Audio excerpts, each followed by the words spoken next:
What's up, buddy? I ain't not much, man. How are you been doing? It's been a hectic week. We didn't have an episode on the week that we're recording this week because I realized that I think I woke up on like Tuesday or Wednesday, and then I was like, oh, I didn't put up an episode, and then I remembered I had to put an intro into that episode because we had all those technical difficulties, Oh yeah. and I've had school. My schedule's literally been school on Monday, and then I had Adley's game on Tuesday. I had school last night, and then I've got a game that I'm going to right now. So it's Sounds just like you been have a plenty of free constant, time. yeah. And to top it up, but to top it all off, that Sleep Number mattress came in, and it is like I just remember when beds were like you just laid on it, but this thing I had to like open up the you have to like open up a panel in the bed spring the box spring, and you have to like push a button and it pairs your phone to the bed, and you have to set your sleep number to it. Then when you get out of the bed, you're supposed to set it back to 100, but I never remember to do that. And uh, uh, it tracks. Hello?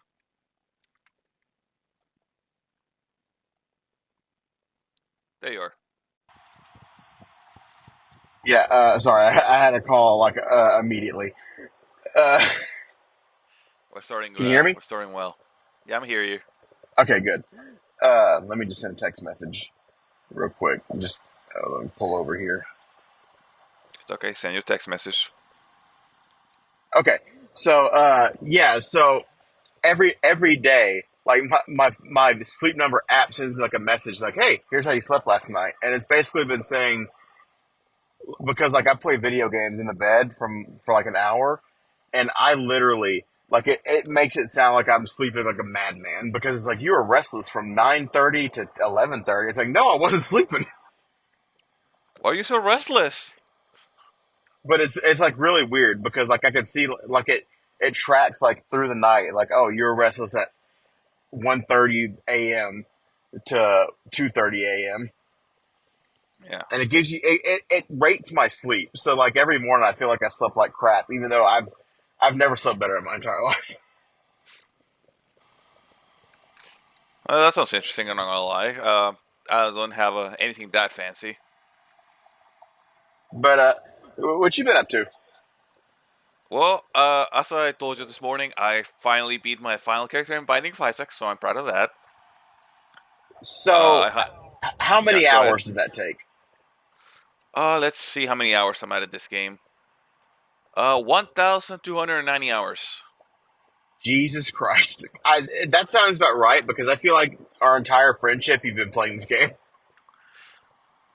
I mean, it's been quite a few years since I started playing this game. I'm not gonna lie, and Like I want to say that like when I was in Canada, you were playing that game. Like while we were like we had like I was in a hotel room and I called you on Skype. I was like, "Hey, what are you doing?" It's like I'm playing Binding of Isaac. I mean, this is one of the first Steam games I bought. I remember that much. So it's been with me for a while, and it took me a while to get like through all the updates, all the DLCs. But I'm so glad to be done with it finally. I feel like I can have fun Well, with the game finally. so how many achievements do you have left? Because I'm assuming you still have achievements to get. I have three left, Hmm. So, and and they're I'm all assuming they've got a pretty difficult. not really. Oh, They're all set to daily challenges though. That's just an annoying part for me they knew what they were because doing. I've never been able to figure out like the schedule for them. Is you have to like do them at a certain time in the day? Yeah, something like that. Like it always like every time I try to, it's like, oh yeah, this will be free like so in like this long. So I'm like, I don't know like when I'm supposed to like do them or anything. So that's gonna be annoying to try and figure out how to do. It's kind of like how I saw a meme earlier where it was Pokemon back in the day where you got to a certain level or use a stone, and now there's Pokemon that you have to have them stand on 1 foot at high noon while holding a berry. I've heard of shit like that, but then again, I was from the like my favorite gen is one where you have to like raise the beauty of one of the Pokemon, so I can't really talk much. Are you speaking of Melodic? Yes, I am. Speaking of Pokemon, allegedly, Apple finally allowed emulators on. Well, I mean, not allegedly. They allowed emulators on their App Store.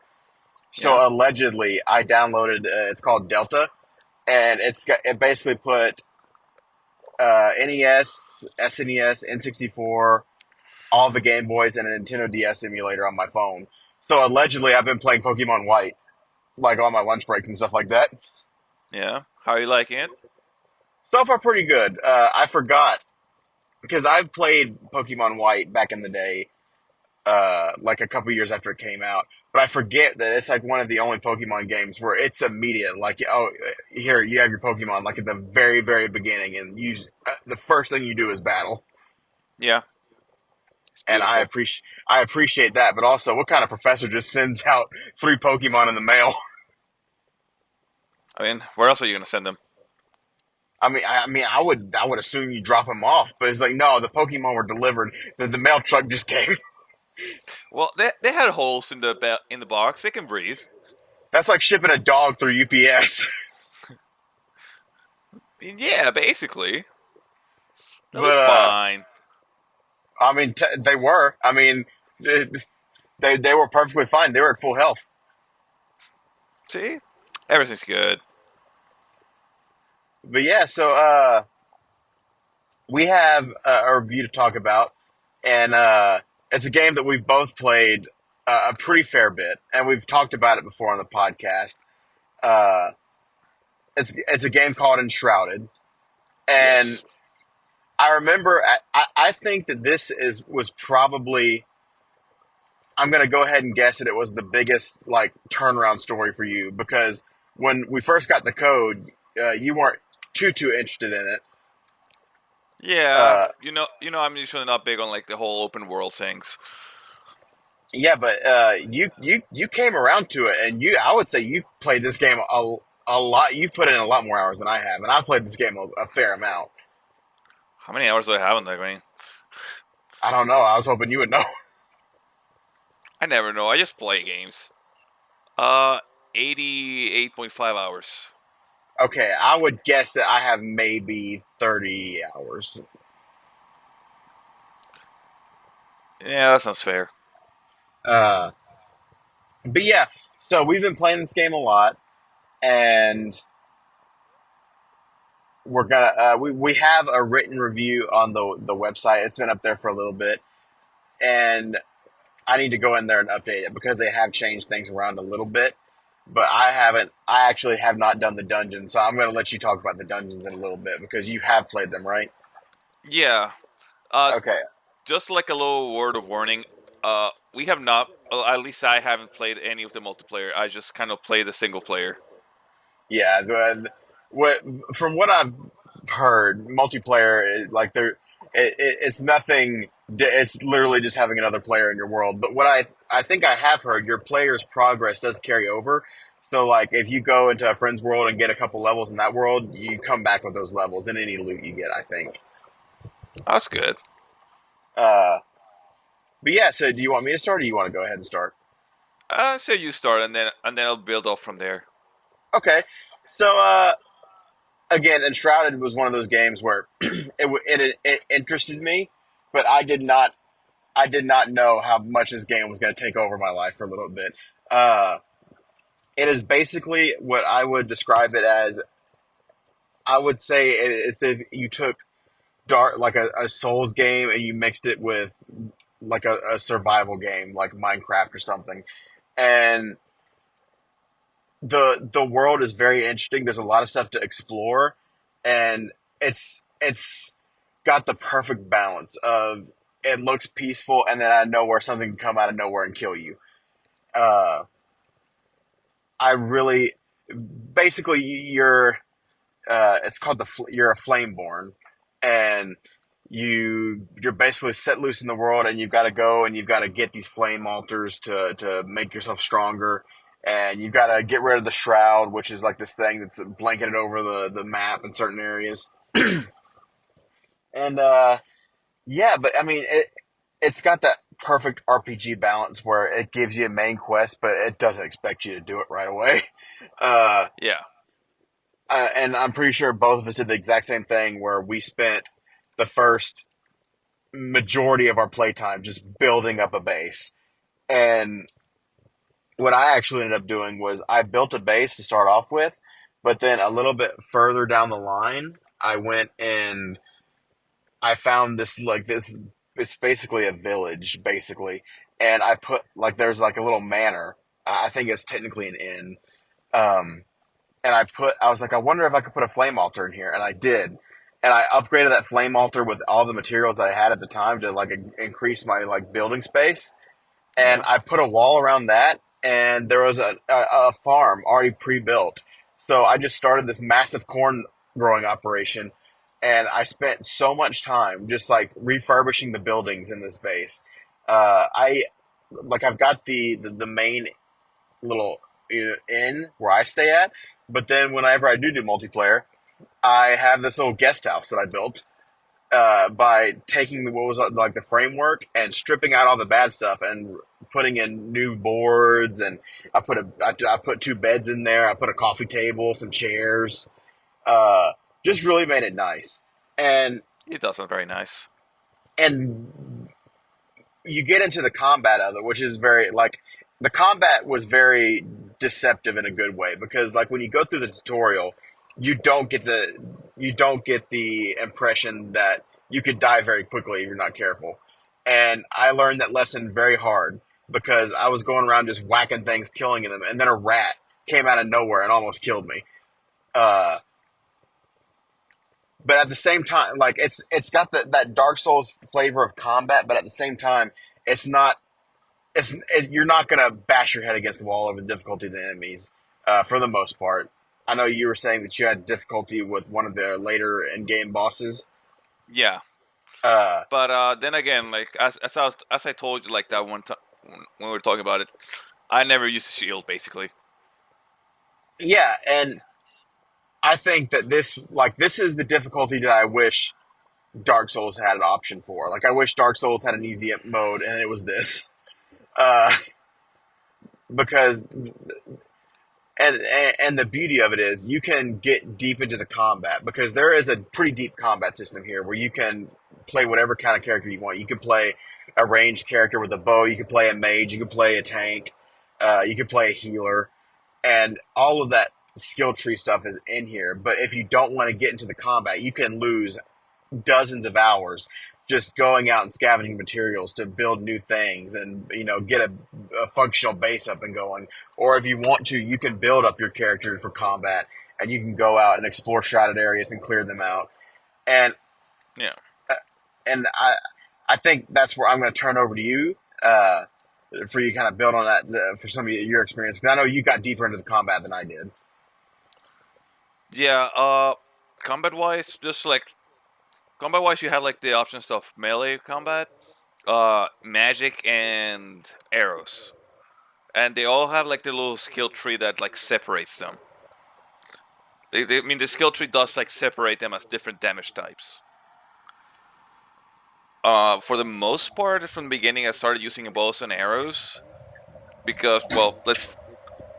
I'm used to like playing Dark Souls games, so I was like, you know what? Let's see how if I can cheese the enemies, because uh, I didn't really like the parry timing personally because it's a little awkward because it's not when the attack is like reaching you; it's when the enemies start the motion to attack. So I feel that's a little awkward. I don't know if you Yeah, had any like chance to yeah. try the parries. So I am terrible at parrying in like in normal like Souls type games, and even I thought that it felt kind of iffy. Okay, I'm glad I'm not the only one who thought that. Yeah, it was definitely kind of weird. But yeah, I love the parry's a little awkward. For the weapons, you have like You have like the regular like swords that like short axes, and then you have like the big heavy weapons, which I didn't really find too many of them. How about you? Uh, I didn't really. I think I found like one heavy weapon. I think it was like a hammer or something, but I didn't really use it all that much because I preferred to, have either magic or swords. Currently, like my loadout right now is I've got a staff, a wand, and then there's this sword that like has like a fire. It's like kind of like a fire sword almost that I found in a chest in this little hovel, Yeah, and that's the perfect loadout for me. I mean that sounds nice. I remember I've been carrying like I carry like a bow and arrow. I carry oh yeah, and magic like that gets divided subdivided in like two more types. You have like the wands, which like do like one spell all the time, but like they break Yeah, down. And then you have the staffs, which like you can choose this, like you can carry the spell. Most spells have like limited cast, but you can find unlimited cast of some spell set. Like if you look around there enough. I will just say real quick on that. The healing spell is wonderful. Oh, I never tried the healing spell. I'm not gonna lie to you. Oh my god, it's so good. Like one charged cast of the healing spell will almost completely fill your health bar. I mean, I guess I need to try it, but like I do like so much range combat. Like if I have to get close enough to get damage, it's kind of weird. Though I can't get close enough to like, because See, I do the only carry like oh, three bad. swords. Oh no, I Oh, carry like three, four, five melee weapons because they break so quickly. yeah. Uh, Excuse me. Uh, Go for it. the only time that I really had trouble in combat with, and then they would kind of force me to switch to a sword, was the little bugs that you can encounter in the shroud because they are not very suitable for magic combat, in my experience. Yeah, for the bugs, like I remember, like what I figured somehow, so, like the easiest way to take care of them is just to use the what's it called? Oh, I forgot the name of the fucking. Okay, there it is. The fireball spells. Oh yeah, the fireball spell is really good. Yeah, because you can just blow up their nest really quickly with that. Yeah, see, the first time that I encountered the bugs, I didn't realize that the nest was a mechanic, and if I didn't destroy it, they were going to keep coming. So I got so frustrated because I was just killing bug after bug after bug, and I was like, "Where are they coming from?" And then I just so happened to lock onto the nest, and I was like, "Oh, Yeah, it took me a while to figure it out as well. So I'm not even gonna tell you anything about that.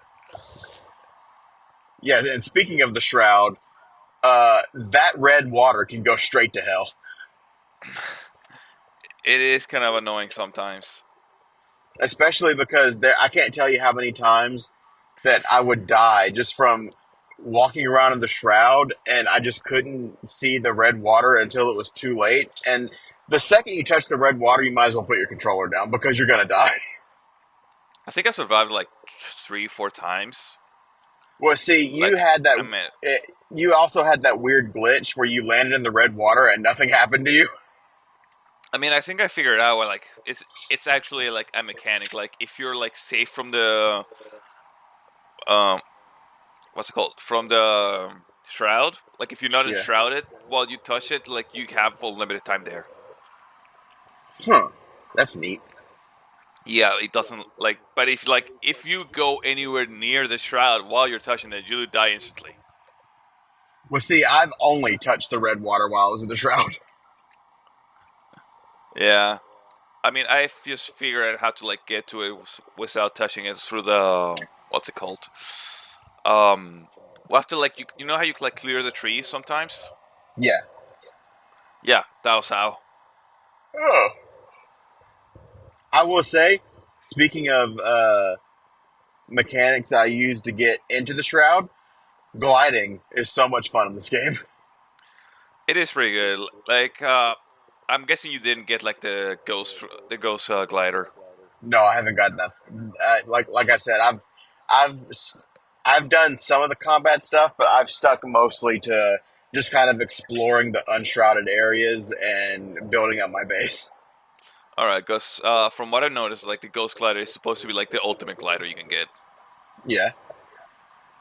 and god damn, you can go far with that shit. You know, what I really like to do is I like to teleport to one of the really tall shrines, like the little tower things you can get, and Yeah. just dive off of those to get where I need to go. Oh, that's what I usually do. But Uh, like, I could get so much fucking range on the with the glider though.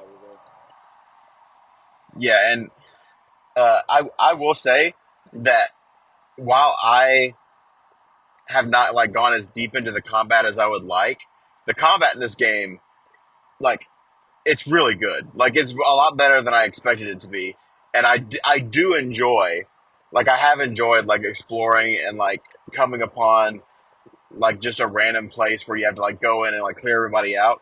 Like all that stuff is really good, and doing that rewards you a lot because not only can you get better gear from going in there, but you can like the game is really good with like giving you like these little story bits where you can like find a journal page and it'll tell you about what happened to the people there, or you can find a quest line that leads you to like a. There was one quest where I found a note that a hunter had left, and it led me to like his little stash of like goodies. Yeah. No, like I've done a lot of that. Like it's everywhere, and like I have to give it to them. Like they really went out of their way to like fill the world with that shit. Yeah, there's and I can't. I don't think we've done the. I'm trying to remember if we've done the Omega Crafters. We have not done Omega Crafters. We need to do that one No, at we some haven't. point. But Yeah. uh, the in my written review that you can find on the WordPress page, um, my main issue with Omega Crafters is the world does feel empty. And while enshrouded, there are no other human characters other than like the The people you can put in your builders. base. Yeah, the builders. Uh, the world doesn't feel like it feels like it's filled with things to find. It feels like every time I find a new building, there's going to be something in there that I can use for some kind of usefulness. And Yeah. I think that all works together with the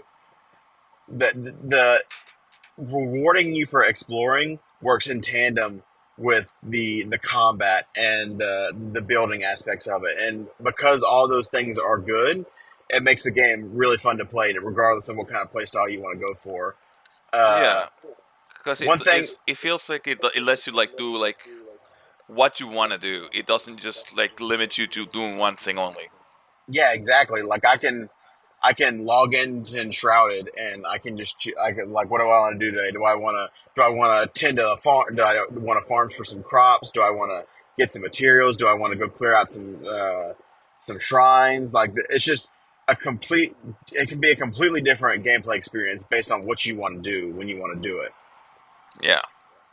Uh, Uh, but one thing I do want to ask about is I wanted to ask what your opinion on was the dungeons because that was like something they just added in. Yeah, personally not my jam because like it's very obviously like multiplayer focused. It's because to me it just felt like ganks, gank fight after gank fight after gank fight. So what it sounds like a MMO dungeon to me, just from that. I mean, you have more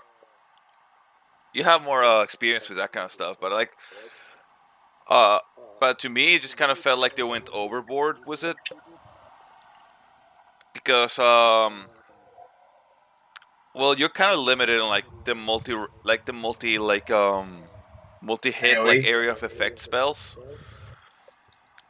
And it just kind of felt like, oh yeah, we're just gonna send you like everything we can, and just kind of wish you the best. Good luck.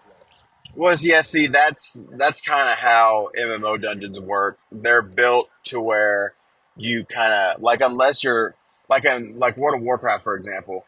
If like if you go back to like a really old dungeon, like one of the original dungeons, and you're a max level character, you can clear that dungeon by yourself no problem. But if you're doing like for example, like when War Within releases like in the summer, uh, those dungeons are made to where you cannot do them with by yourself. Even like taking on like a single enemy is not something that is recommended. And I learned that lesson the hard way because when I first started playing MMOs, I was telling Red, it's like, yeah, I'm going into a dungeon. He's like, oh, what kind of group do you have going on? I was like, group. And it's like, dude, you're about to get absolutely murdered. And I did. Uh, and I that it kind of sounds like that's kind of what they're going for. Maybe they just wanted to give something for multiplayer to have more of. I mean, maybe, but the main issue is that I am max level. Oh well, uh, yeah. So it just sounds like they're intending for you to do it with multiple players. Yeah. Uh, and speaking of the Hallowed Halls update that just came out, that is the first update. They actually have a full roadmap of things that they're adding into the game. Like again, this is an early access game, so you're the price you're paying for now. You're getting in on the ground floor. If you never played like an early access game before, uh, they're going to continue to add new content into the game. And I will say, I was very impressed. They did a video detailing all the stuff they added into this update, and it's a really well done video. And this team, I'm pretty sure I say this in the written review, they have put out a game that if you would have told me, hey, this is the game, this is all you're getting, I would have been satisfied with it. But the fact that they're saying this is early access and we're only going to continue to build on this really impressed me. Oh yeah, like it feels really complete, which is amazing. Yeah, and again, another thing that it was in the roadmap. They've said they basically said, "Hey, we're going to make this game get verified on Steam Deck," and this game already plays like really good. Steam Deck, I would say, is not as great as it could be right now. I think that on like medium to low settings, I was just barely scraping 30 frames per second, but like on the ROG Ally, this thing sings. And Nice. they're adding in. We actually had a long talk about this because they said they're adding in water, like flowing water, and we're like, good, we can finally build our moats. Yeah. Side note, like since we started playing this game, we were like, you know what? We're gonna build moats in our like castles we made. Yeah, Also, oh, I remember I was making a double moat. yeah, the double moat. What I would really want is like one day for them to like add in the like maybe you can find it if you look up Enshrouded roadmap. But are they adding fishing? Let me look up the. Because I would love it if they like fishing. And if any game has fishing, I'm there for it. Like I love fishing in video games. Let's see. Hollow halls, performance, post processing, buildings, musical instruments, weather systems, Ooh, weather fish systems is gonna be polishing, cool. new enemies, enemy patrol, settable signs, potted plants. We have gotten potted plants. Yes, we did.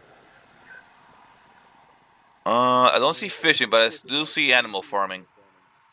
I would assume they'll put in fishing eventually. But there was actually something that I just started doing because they added in round doors, so you can like just think of like the Hobbit houses from Lord of the Rings, like that kind of door. And I have like okay, so the back of the property I took over that I was telling you about earlier, it's just this big Yeah. mountain. So I just started digging a hole in the mountain, and I put a round door, and I was like, "This is my escape hatch."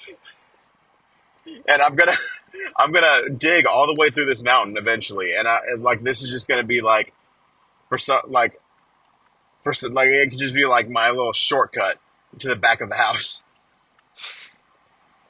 Hey, if it Which works, it works.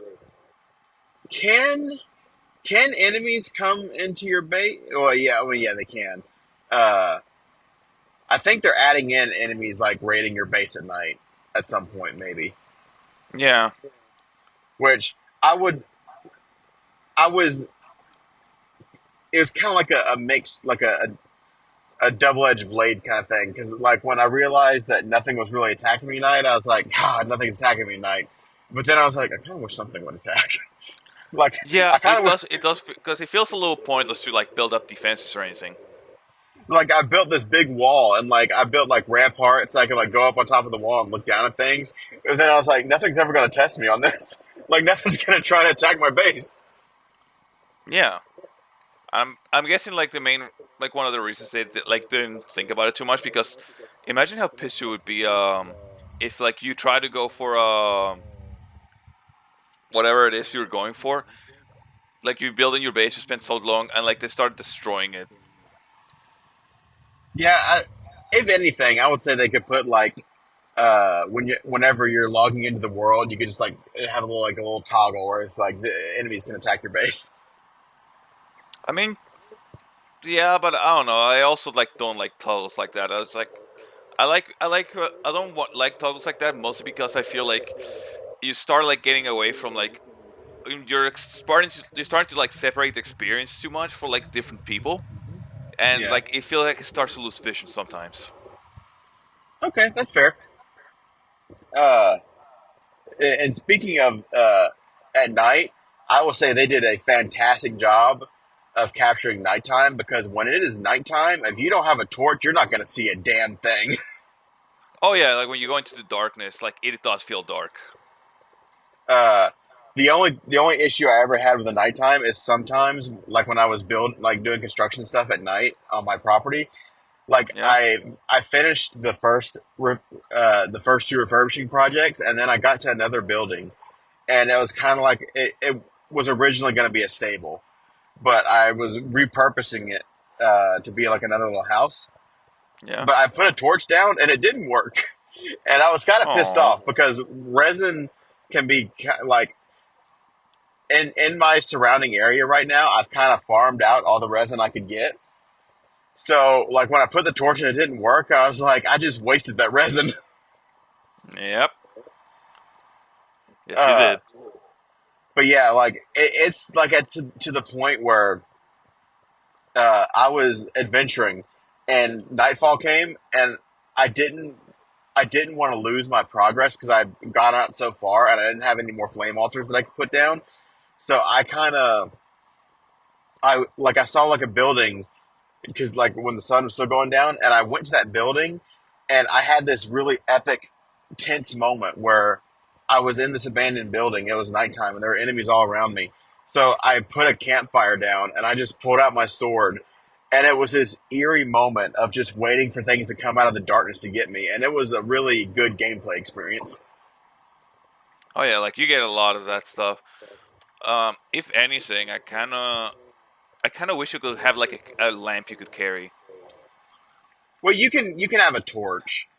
No, I mean a lamp because I mean when you get into combat, it's a little annoying to have a torch. Yeah, that's true.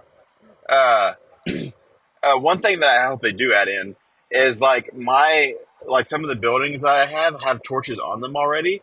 I wish that I Yeah, could just light those torches. yeah. You do feel like you should. Like, and it's even more frustrating because one's lit and the other one's not. So it just looks wrong, and I don't want to break them, but it's not symmetrical. Yeah, it does hurt when that happens. Like I'm just looking at it, and I was like, I don't want to break you, but I have to break you. Yeah, for the sake of well, looking making it look neat. Yeah, you can't look stupid. Uh, so is there anything that we haven't touched on that you still want to touch on? I'm sorry, what? I said, is there anything that we haven't touched on so far that you would like to touch on? Let's see. How like the map is really big, and you feel like you can like try and get like out of like where the world wants you to be very easily. I've done it quite a few times, and then a couple spots where you can do it very quickly, very easily, Nice.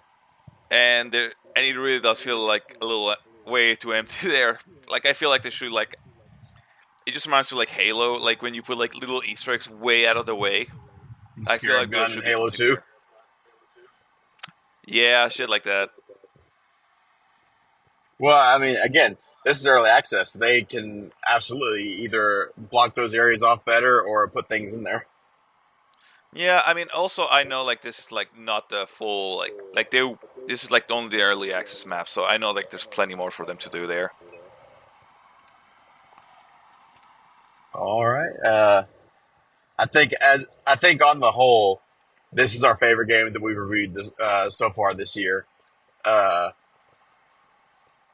well, it's the favorite game that I've reviewed It's so far definitely this year. way out there.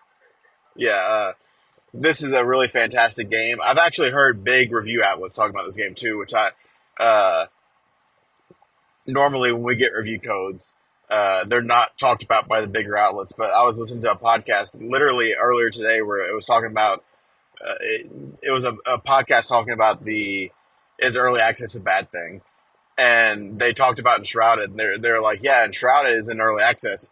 And I feel like the game's so good that I've blown my load on it already, and I'm not going to go back to it now that I've played it.